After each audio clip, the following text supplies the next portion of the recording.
Hello everyone, welcome to part 2 of creating Spring Boot microservices with Spring Cloud API Gateway. So let's get started. So the first thing which we will do is we will be installing H2 database, which is an in-memory database.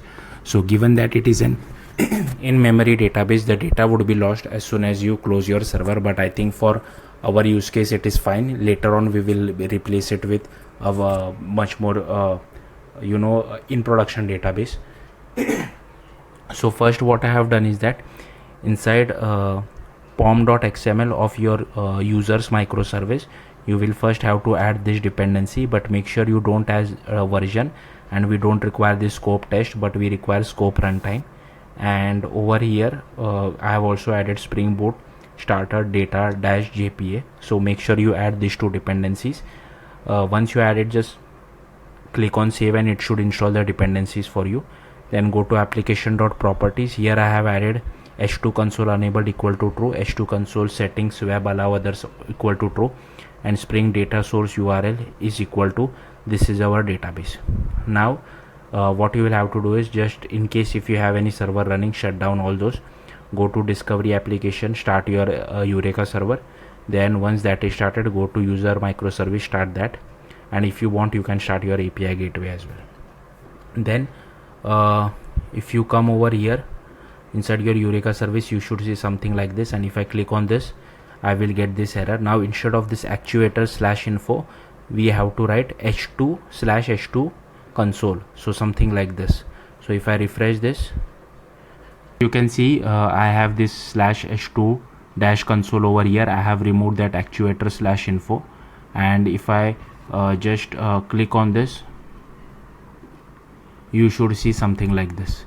Now if I click on test connection, okay, test is successful. If I click on connect, I am able to see my like H2 database as well. One more thing which I want to highlight is that you can also visit your H2 memory database on this particular URL, because 8082 is my API gateway. Then you go to users -ws/h2 console. So you can also visit it using this particular URL.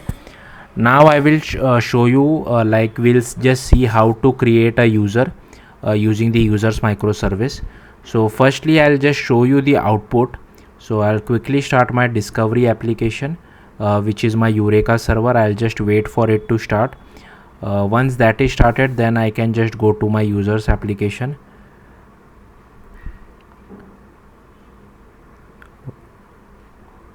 Okay, then I'll start my users, and then I will start my API gateway as well.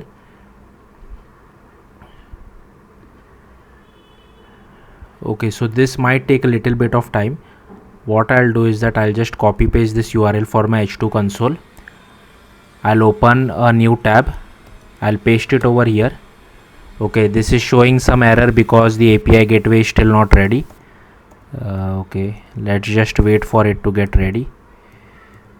This might take a little bit of time as well, so just be a little bit patient. Okay, why is this not working? Okay, let's see if everything is proper. Yeah, everything seems okay to me. Okay, now it has started loading, so this might take a little bit of time. So this is my H2 console, and here I have created this REST API endpoint, which will help us to create user. It is a post endpoint, users-ws/users, and if you see the body, I take the first name, last name, password as well as the email, and if I click on send, I get this particular output. Now if I go to my H2 database, again H2 is an in-memory database, so if you close your server, your data will get lost. If I run this, here you can see the password is also encrypted password. So let's see how to do this. Now first what you will have to do is, you will have to go to application.properties, and I think ignore this gateway.api, rest everything I think I have already explained it to you. So in case if anything is missing, do add that particular thing as well. Then inside user applications.java, firstly you will have to add model mapper as well as spring security to your pom.xml.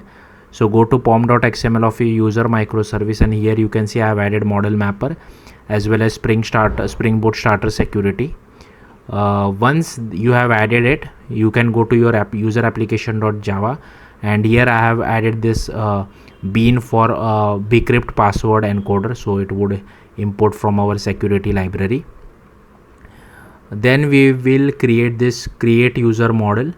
So here, as you can see, I have created a model folder, and inside that first I have created this create user request model.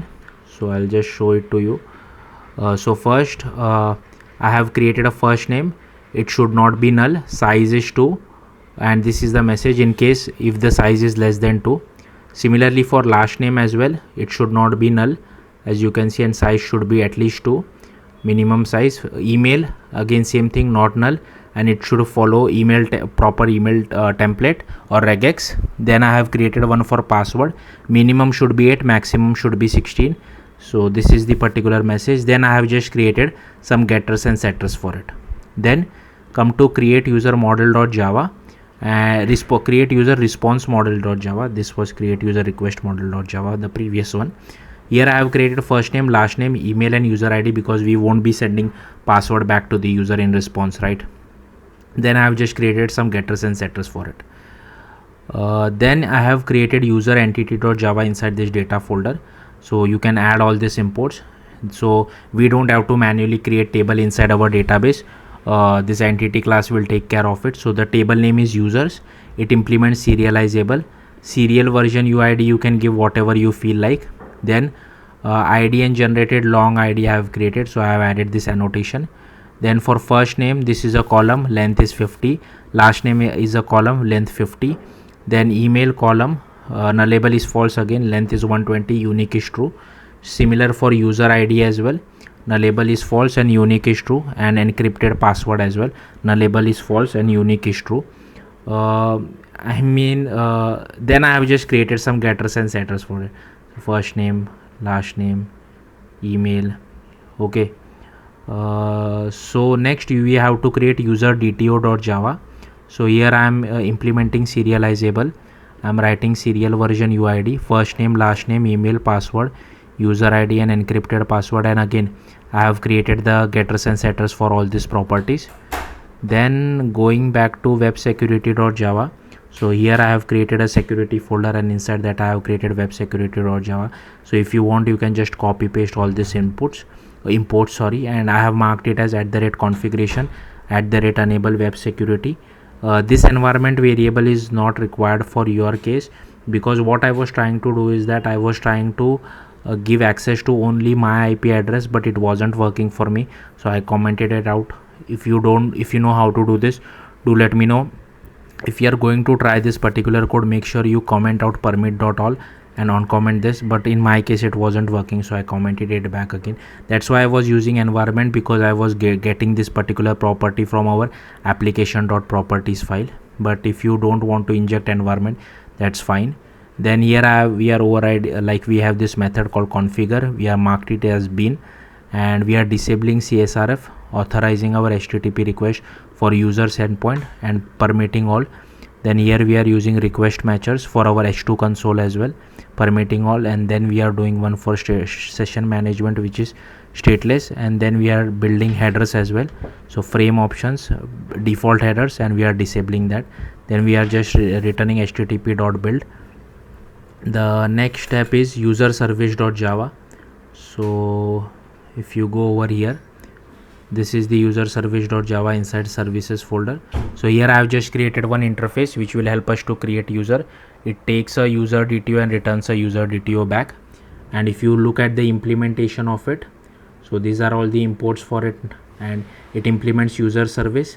It takes a user repository as well as bcrypt password encoder, and we don't need to mark it is at AutoWire, that is by default. So we are just injecting all these properties, user repository as well as bcrypt password encoder. And here I have created a method called create user. We are overriding it basically from our user service, and this is also marked at @service and @service annotation. So we are first setting the user ID, then the encrypted password with the help of bcrypt, and then we are just doing model mapper. So model mapper.get configuration, matching strategy strict, and then we just do model mapper.map, pass our user details as well as the entity class. then we save it. So this will save it to our database, and then we just get that user DTO with the help of model mapper and return it as a response. So the next thing is user repository. So coming back to user repository, again this is an interface. So with the help of JPA, we don't have to write much code.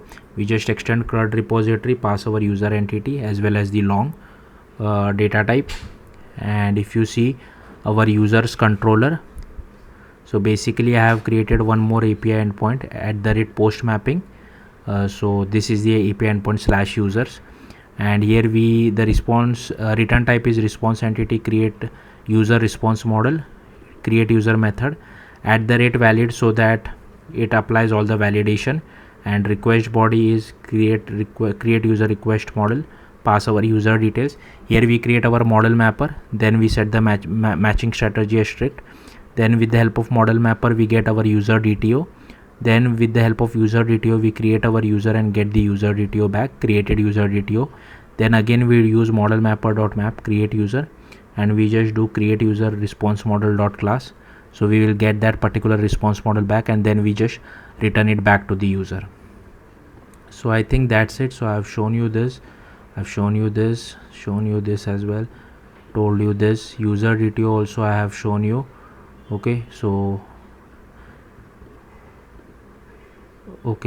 this is the user DTO in case I forgot. So it implements serializable, this can be anything, and first name, last name, email, password, user ID as well as encrypted password, getters and setters, user controller I have shown you, and this too also I have shown you. Okay, so yeah, that's it for this video. Thank you for watching. Bye.